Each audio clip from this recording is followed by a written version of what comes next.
La France entière a adressé un dernier au revoir à Jane Birkin ce lundi 24 juillet. Au milieu des intimes de la famille, une femme s'est glissée délicatement. Il s'agit de Jacqueline Ginsburg, la sœur aînée de Serge. Retour sur la vie de cette femme si discrète. Cela fait 31 ans que Serge Gainsbourg a disparu. Il laisse derrière lui une immense œuvre musicale et culturelle ainsi qu'une vie de famille quasiment mythique avec Jane Birkin, mais que sait-on de sa vie intime, avant la célébrité? Serge Gainsbourg, qui aurait eu 94 ans en 2023, est le fils de Joseph Ginsburg, un immigrant juif ashkénaze d'origine russe. Ses parents, Joseph et Olia donnent naissance en 1926 à Jacqueline, suivis 2 ans plus tard par les jumeaux Liliane et Serge, nés quelques minutes d'intervalle.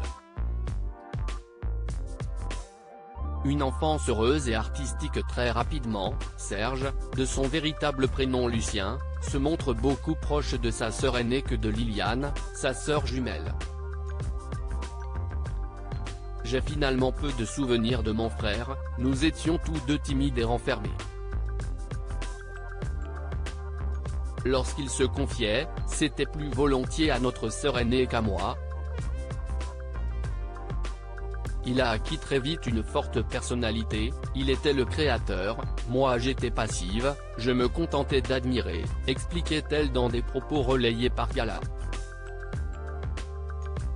Dans le petit 2 pièces du 11 bis rue Chaptal dans le 9e arrondissement de Paris, Serge Gainsbourg dormait dans la salle à manger tant que ses sœurs occupaient la chambre.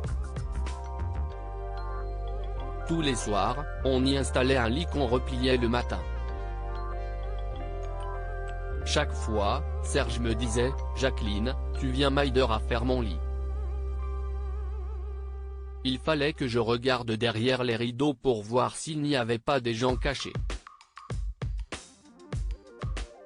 Il avait déjà une imagination débordante, mais il savait surmonter sa peur, se souvient l'intéressé.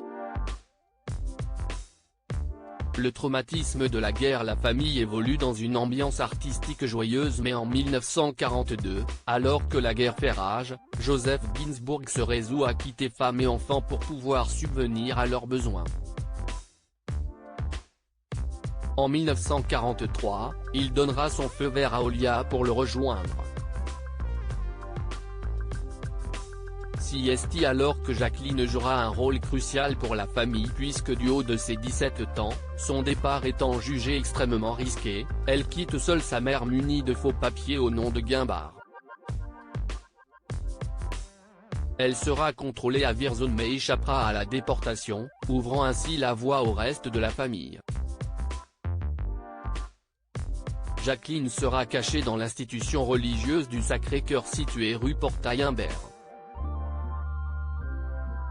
On avait donné aux 2 sœurs la clé du jardin de l'école pour qu'elles puissent s'enfuir en cas de problème avec les Allemands ou de rafle de la milice. La famille Ginsburg échappera plusieurs fois aux rafles mais le 25 août 1944, ils regagnent leur appartement parisien. Jacqueline obtiendra son bac en dépit d'une scolarité chaotique et Serge refusera d'évoquer cet épisode de sa vie jusqu'en 1980.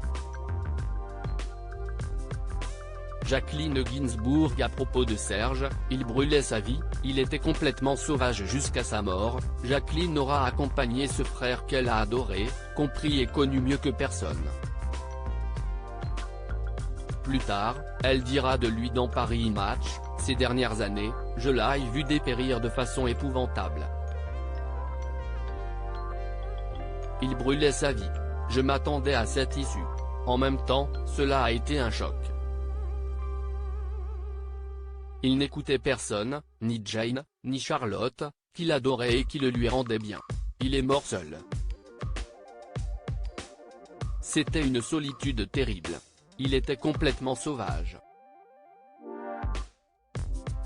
Quand on lui téléphonait, il prétendait qu'il allait bien, mais nous savions qu'il vivait dans une profonde angoisse contre laquelle personne ne pouvait rien faire, parce que c'était un écorché vif. aussi ce côté sauvage qu'il faut retenir de lui. Cette candeur qui lui était restée de l'enfance.